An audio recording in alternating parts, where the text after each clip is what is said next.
పరిపూర్ణుడైన దేవునికి మహిమ కలుగునుగాక. ప్రియ స్నేహితులందరికీ దివ్య వాక్యోదయం. ఈనాటి పాఠ్యభాగము మత్తయి సువార్త 5:48. మీ పరలోకపు తండ్రి పరిపూర్ణుడు గనుక మీరును పరిపూర్ణులుగా ఉండెదరు.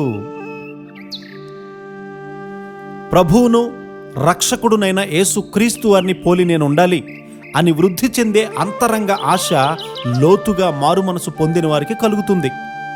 ప్రార్థనా జీవితం పెంపొందే కొలది ఈ తీవ్రమైనటువంటి కోరిక కూడా వృద్ధి అవుతుంది.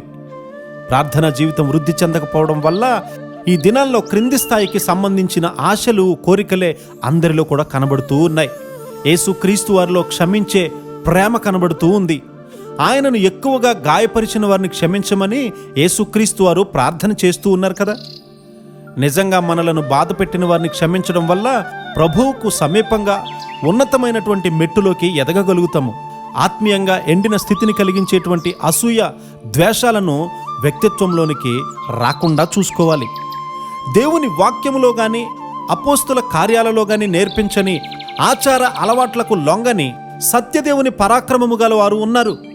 వారు దేవుని అగ్ని చేత ముట్టబడి ఆయన సత్యము కొరకు దైవ ప్రకాశముతో మండుచూ ఉండేవారు. దేవుని యొక్క ఆత్మ సత్య స్వరూపి అయినటువంటి ఆత్మ. యోహాను సువార్త 8:29 ఆయనకిష్టమైన కార్యము నేను ఎల్లప్పుడూ చేయుదును. నేను ఎల్లప్పుడూ కూడా ఆయనకి ఇష్టడుగా ఉంటున్నానా అని మనలను మనము అడ్డుకోవాలి. ఈ రోజుల్లో పాక్షిక విధేయత, అల్ప త్యాగము, సూక్ష్మ క్రమశిక్షణ అనేవి మాత్రమే చాలామందికి తృప్తి కలిగించేస్తూ ఉన్నాయి. యేసుక్రీస్తు వారి వలె ఉండాలి అనే హృదయవాంఛ కలిగినటువంటి ఆత్మ తక్కువ ప్రమాణాలతోనూ, అల్పమైనటువంటి గురితోనూ, అపరిమితమైనటువంటి ఫలాలతోనూ తృప్తి చెందదు.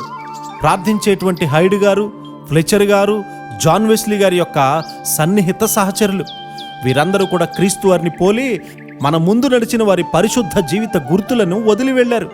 వారి పేర్లను ఉచ్చరించినా కూడా మనకెంతో సవాలుకరంగా ఉండి ప్రశస్తమైనటువంటి ఉత్తేజాన్ని కలిగిస్తుంది.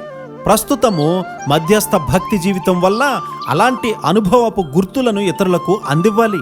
వారంతా మనలో క్రీస్తు స్వారూప్యాన్ని చూసి వారి అసత్యమైనటువంటి వ్యర్థత్వాన్ని వదిలిపెట్టి క్రీస్తు వైపుకు తిరిగి భక్తిపరులుగా మారే కృపాధన్యత దేవుడు అందరికీ అనుగ్రహించునుగాక. ఆమేన్.